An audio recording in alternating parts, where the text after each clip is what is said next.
Hey guys, I hope that you're having a fantastic Friday, and I hope that you're excited because I'm excited that I get to share a story with you today. And the story I'm going to be reading for you today is The Three Little Aliens and the Big Bad Robot. This story might sound familiar to you because it's a twist on a fairy tale that is really common that you probably have heard before. So I'm hoping by the end of this story, you're able to see what fairy tale this story was based on. So this is The Three Little Aliens and the Big Bad Robot by Margaret McNamara and Mark Fearing. I want you to look at the title page, the cover, and I want you to try to determine what this story is going to be about. Can you make any predictions? Read the title, look at the picture. It looks like three little aliens and they're kind of scared. And whatever this thing is, I think we'll find out. So take a guess. Now let's get started. Look, all the planets. We have Mercury, Venus, Earth, Mars, Jupiter, Saturn, Uranus, Neptune. That's so awesome. The Three Little Aliens and the Big Bad Robot. Once there was a mama alien, and she had three little aliens. They were called Bork, Gork, and Nikolitz. Bork, Gork, and Nikolitz grew up in an old-fashioned house in a snug, cozy crater on a tiny little planet. As the eons passed, their house got too crowded. Some of you might be feeling like your house is a little too crowded during all of this crazy time where you have to be at home. Just like the little aliens and their mom. It's time for you to go out into the universe and find a planet of your own, their mama told them, giving each a hug. But remember, watch out for the big bad robot. It wants to chew you up. So Bork, Gork, and Nikolitz took off. Bye, Mama, they cried.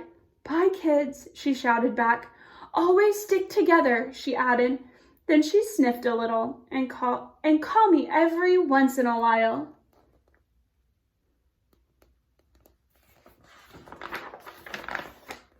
The three little aliens traveled far and fast. There's a cute planet, said Bork. Too hot, said Nikolitz. How about that one? Asked Gork. Too crowded, replied Nikolitz. They darted around a meteor. Are we there yet? Asked Bork. Just past the next bend, a big planet swirling with dust loomed into view. Bork spotted a shiny space rover zipping around its mountains and plains. Awesome, she said. I'm going to live in that. Ma said to stick together, called Nikolitz. But Bork had already zipped too far away to hear. Look at him go.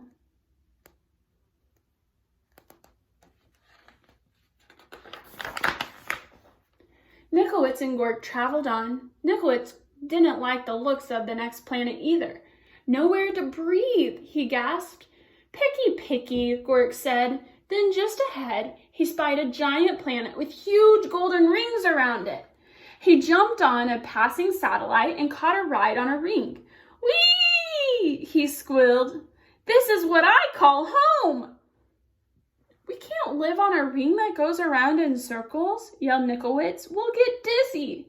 But Gork wasn't paying any attention. It sounds like Nikolitz might be a little wise, and he is trying to show his siblings trying to give them advice and tell them what they should do, but they're not listening. Now Nikolitz was all alone. He traveled deeper and deeper into space until he spotted a massive blue planet far out in the galaxy. It had 13 moons and refreshing breezes. This faraway place is where I'll build my home, he said. It will be safe from the big bad robot. What do you think? Which sibling do you think is being the wisest? Nikolitz found everything he needed to make sturdy walls. He gathered stardust to keep his home bright and found solar panels to keep it warm. Then he he grabbed a tall, shiny telescope. "This'll do for a chimney," he said, though no one heard him. Rock by rock and row by row, Nickolitz built the perfect house.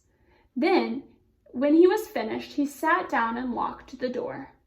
His house was not very zippy or cool, but it was very safe, and there was room enough for all 3 little aliens. "I hope they come to visit soon," said Nickolitz. Look at his house. Then, one galactic dawn, there was a rumbling in the universe. Creep on me, beep, beep, beep. It was the big, bad robot. How many eyes does he have? Oh my goodness!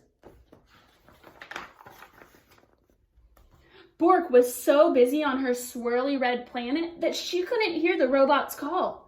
She didn't feel its giant footsteps as it leapt from star to star.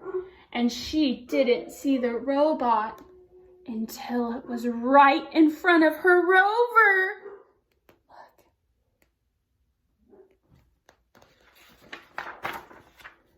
Little alien, bleeped the robot. Pull over. Not by the wheels on my trusty space rover, cried Bork bravely. Then I'll crack and I'll smack and whack your house down, meeped the robot. Oh, that's kind of scary. And just like that, the robot cracked and smacked and whacked Bork's shiny rover into 100 pieces. Great boing, meep, beep, beep, Bork, beep, beep. As fast as the speed of sound, Bork jetted away, the robot close behind her. Just as the robot was about to eat her up, she spotted Gork's satellite house. Gork, help me, she cried.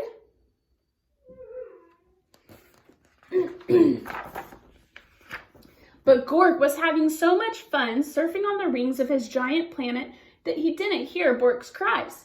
He didn't see the robot chomping on comets and ripping open black holes until the big bad robot caught Gork's satellite in his huge metal claw. Little alien, it broinked. Come out of hiding. Not by the orbit of this ring I'm riding, cried Gork stoutly. Then I will shatter and clatter and scatter your house down, groiked the robot. Look at him. Pretty crazy. And before Gork could fly beneath the radar, that robot clattered and scattered and shattered Gork's satellite into 1,000 pieces. Great boing, Gork. Biddly beep, beep, beep, neep, beep. Gork barely escaped. Over here, called Bork. Stick together. At the speed of light, Bork and Gork blasted out into space, with the big bad robot getting closer all the time. Where can we hide? Asked Gork. Let's find Nickolitz, cried Bork. He'll know what to do. They probably should have just stuck with him from the beginning. Nickolitz had heard the robot's roar. He had seen what was going on with his brother and sister through his telescope and was ready. He flashed his solar panels halfway across the universe. There he is, cried Bork and Gork, and they zoomed into Nickolitz's house as fast as a hurtling asteroid. Get inside, cried Nickolitz. No time to waste. You can see him seeing them through his telescope, and then you can see him getting them inside, and the robot is following. No sooner had Bork and Gork slammed Nickolitz's solid space rock door than they heard the robot rumbling. Little alien, he squeaked. Let me come in. Not by the slime on my chinny chin, cried Nickolitz. Then I'll smack and crack and whack your house down, seeped the robot. What do you think will happen next? Let's find out. The big bad robot bashed and crashed Nickolitz's strong, solid house. Nothing happened. Then it pounded and smashed really hard. not a crack. Then it loaded up its triple blaster and zapped that house, but good. That house would not fall down. Look, the robot's getting so tired. The aliens covered their ears and waited for the robot to chunk them up. So the robot forced its way into the little alien's house right down the chimney. Creep-a-deep! He's sliding down. But halfway down the telescope, that robot got stuck tight. It strained and it struggled, it moaned and it groaned. Nickowitz's house shook and shuddered. But did it fall down? It did not. The robot gave one more tight cry and burst into 1,000,000 pieces. Cool, said Bork. Awesome, said Gork. Just as I planned, said Nickowitz. There's just one thing missing, said Bork. Look, the robot broke off into 1,000,000 pieces. Phone home, said Gork. So Nickowitz did. Mom, he said, we have the coziest house in the galaxy. Won't you come over and tuck us in? And look, their mom went and tucked them in. How sweet is that? That was such a neat story. Did you see the connection between this story and a classic fairy tale? Did you guess what it is? How about the 3 little pigs and the big bad wolf? Does that one sound familiar? If you haven't read it, I would encourage finding the original fairy tale on YouTube maybe and listening to it and seeing and comparing that story to this one. Well, guys, I hope you enjoyed that story. I hope that you have a great weekend. Stay safe and stay happy out there. Bye, guys.